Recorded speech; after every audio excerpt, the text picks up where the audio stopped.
Welcome to the World Challenge. In this programme, Cyber Capital, the website that allows individual lenders to invest directly into African businesses. And in Madagascar, the fishing village that's managing its fish stocks with the future in mind.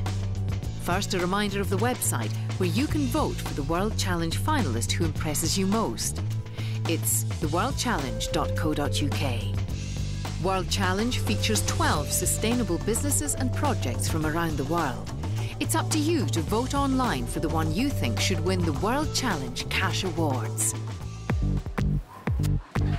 A supermarket in Copenhagen, Denmark. Shoppers select produce from all over the world. Now, an online platform allows anyone to lend money to the small farmers whose produce ends up on their shelves and get a return on their investment. It's called MYC4, and it lets people invest with a conscience.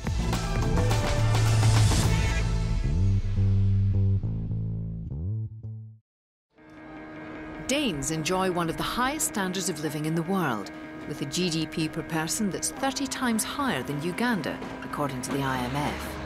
MYC4 was founded in Copenhagen by business partners Mads Kier and Tim Wang to challenge the perception that Africa is a hopeless case for business.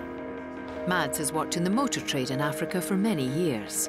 MYC4 is connecting an African business who needs a loan to grow their existing business with funds of capital from investors from around the globe. And we use the internet to connect, to do it in a cheap way, but also do it in a transparent way.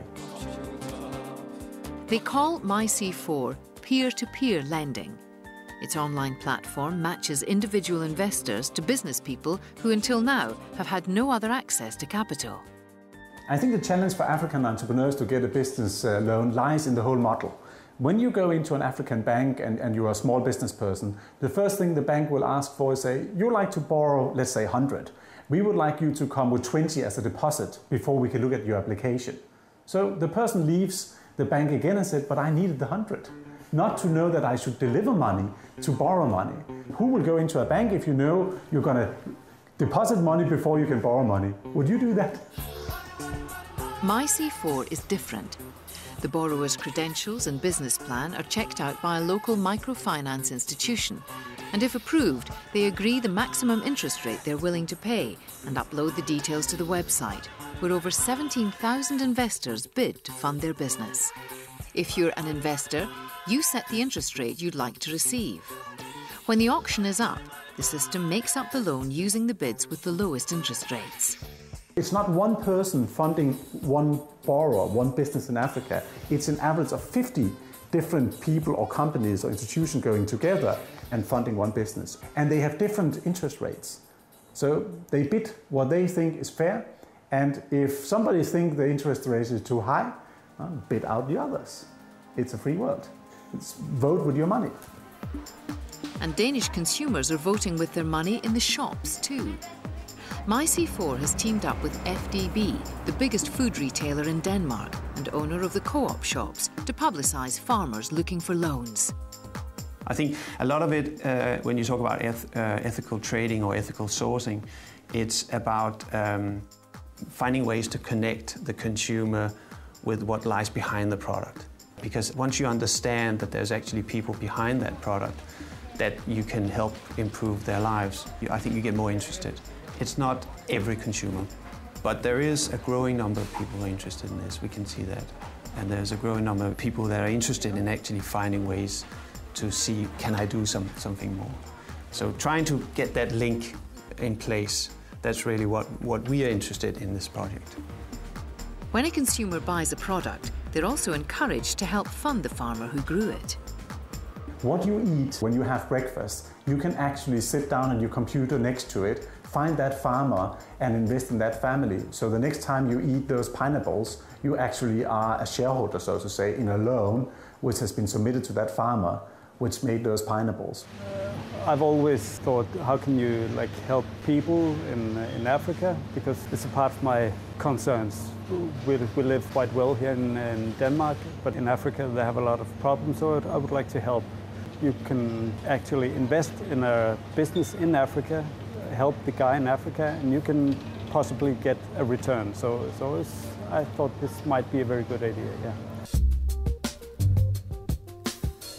3,500 kilometres away in Kampala, Uganda, the current interest rate for borrowers is up to 28%. But many small business people with little or no collateral can't get a loan at any rate. But there are plenty of sound businesses here. One with clear export potential is agriculture. We call it the small pineapple. African Organic exports dried, frozen and fresh fruit to the lucrative organic market in Europe. The business depends on groups of small farmers scattered across the fertile countryside. This is where we do our fresh packing from. We have different sizes of pineapple, and with the Danish markets, we've resorted to identifying the pineapples with the colors. So if we look at the color, we know the size of a pineapple. The smallholders who grow the fruit that ends up in European supermarkets often have no collateral to secure a loan to expand. In Uganda today, it has been a challenge for farmers to acquire loans. Most micro institutions that offer loans and banks say they never have anything tangible. These farmers are not the poorest of the poor. They're active business people. But they need capital to clear more land and buy the suckers to plant and meet the European demand for pineapples. In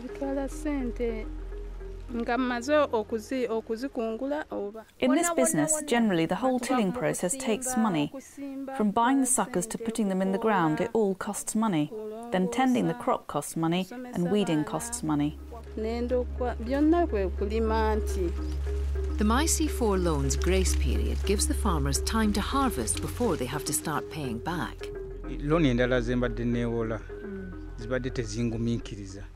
This loan is going to work out better because it's flexible to me.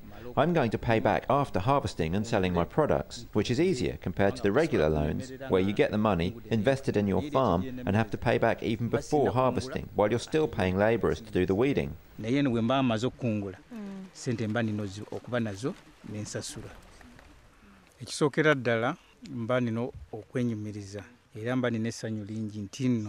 I'm happy that it's the consumer that can help me expand.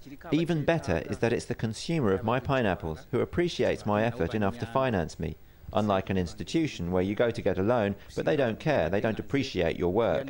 This is great because the consumer appreciates what I'm doing and they get a better product, and at the same time I get a loan. So far, MYC4 has channeled 12 million euros into African businesses. Like many investors, Peter Schmidt reinvests his returns into other new businesses on the website.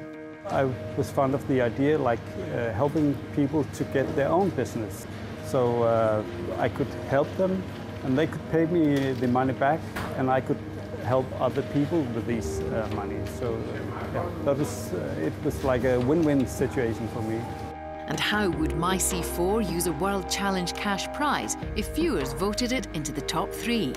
If we should be so fortunate at winning the World Challenge, then we will spend the prize money on making a special MYC4 investment account called the BBC World Challenge, and it will invest in entrepreneurs producing and doing their business in Africa. And we'll do that indefinitely. This time on World Challenge, we're giving each finalist a chance to say why their project deserves to be a winner. But anyone, anywhere in the world, can easily invest as little as €5 in an African business. It could be. In a farm like this one, and an investor can get a return on that particular investment. The Western world can actually do business with an African entrepreneur through MYC4.com. Let's end poverty through business. Remember, you have the chance to decide which World Challenge finalist is the most deserving, and you can help them win a cash prize. Visit theworldchallenge.co.uk and find out how you can cast your